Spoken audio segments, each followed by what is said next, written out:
Hey, Richard Myers here. Thank you for joining me. You know, when you open your TV or turn your TV set on and you set it, in our case, I think we have Comcast or something, I'm not even sure. But when you set a recording for a football game, down at the bottom it'll ask if you want to extend the recording for an extra half hour or an extra period of time, just in case the game goes into overtime or a tie or whatever. Well, I think in a way, God has clicked that button for me that I have been given an extra overtime allotment of time in this life. If you look at my family, and if you look at the average life expectancy for a man in the United States, I think it's something like 77. And if you look at my family, parents and siblings and so forth, you find 82 is kind of the barrier that very few have crossed.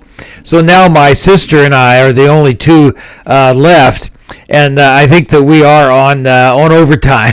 We get extended time. And the reason I opened with that is that we're in perhaps one of the most exciting and interesting times in human history, as God is bringing all of human history to a close in these days. Now, is it going to be at 50 years, 10 years, 2 years? We don't know the exact, but when you look at the scope as far as human beings being on this earth, we're in the final 2 minutes of the game. We're in the final overtime, so to speak. I don't think there's very few that would disagree with that we are in kind of the last days. And from a scientific standpoint, many of the measurements that are being taken would verify this as well, that, in terms of a lifetime or two, we are there. Now, with that in mind, I wanted to refer you to something that's happening. I have a friend. I call him a friend. I haven't really met him, but he's been a friend on YouTube, and did see him on one personal appearance. Amir Tsarfati. Amir is a Jew who has accepted Christ, and I've mentioned him previously. Amir Tsarfati, who is a Jew who has accepted Jesus Christ as his Messiah. He accepted Jesus Christ, by the way, watching Jesus film in Jerusalem. Quite an interesting testimony, and quite interesting the way the Spirit of God has used that the Jesus film throughout the world. So he is now. Now this is going to lead to my next video that I'm going to post. I believe that he's a product of the American freedom. And I'm going to explain that. This is very interesting. But he's a product of America. When he accepted Christ, he came over here and he studied the Bible here in America. And of course, then he has always lived in the Galilee, in Jerusalem. So it's been interesting to have him report. And he has a Telegram channel, and he's on YouTube. And what I have done in this video is I have given you a link. In those who receive my email updates, I've given you a link of his latest update from the war in Israel today. It was given now this is today, Thursday, the 16th of November. And so the update that he gave was about 3 or 4 hours ago. And I want you to watch it. Now, here's why this is so important. Well, the Holocaust of October 7th was a shock, I think, to everybody, and as the shock settled in, it has split the entire world, and this has caused literally earthquakes across the world. It's even caused schisms in families, and this is a movement of God in the development of the unfolding of these last days. And I wanted you to hear, Emir, one of the things that, and again, this is to repeat something I've said before, but one of the remarkable things is the number of Jews who are accepting Jesus Christ as personal Savior and Messiah. This has only happened, this is the second time in all of 2,000 years of history. The first time was in the opening days of the church there at Pentecost. And now, this is the only time in 2,000 years, opening of the church, and now that significant numbers of Jews have accepted Jesus Christ as Messiah. So that's the movement that's now going across Israel with One for Israel and the Israel Bible College in Jerusalem. There's a movement of sharing Jesus Christ as Messiah, and Jews are accepting Jesus as their Messiah in large numbers.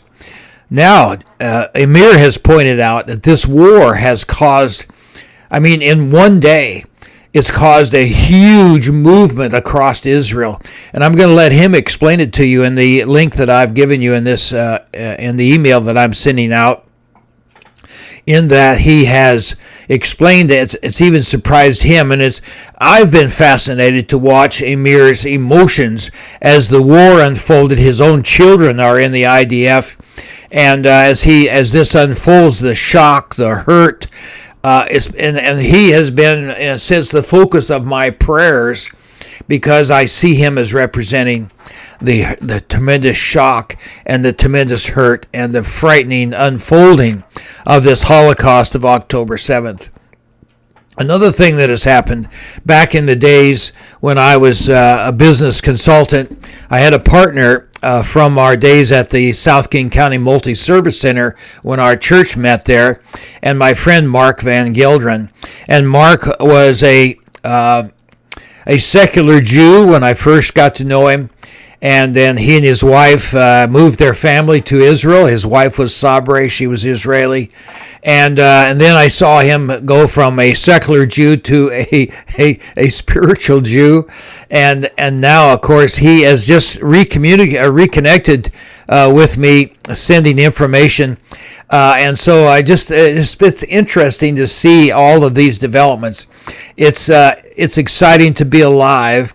And the reason I opened with the idea that I'm on overtime in terms of my life is I want to thank the Lord so much for allowing me to be alive during this period of time, to observe it and to be able to see it almost firsthand through videos that are being taken by people actually on the scene.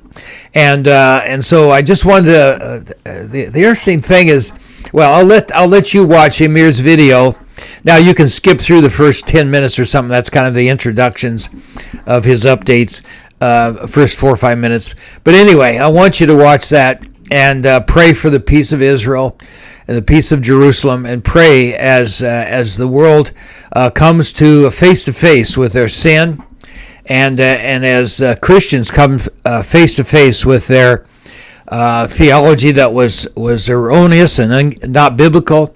Come face to face with the fact that God is now bringing things to a close. He's going to catch us up, to rapture us out of this. It's not going to be a secret rapture. Everybody's going to see us go. Everybody's going to miss us, and that we'll be taken out and we'll be given a front row seat from heaven. Hey, God bless you for listening. I hope this has been, I hope as you study and pray with me on this, that you will see some of the things that I'm seeing at this time. Thank you for joining me.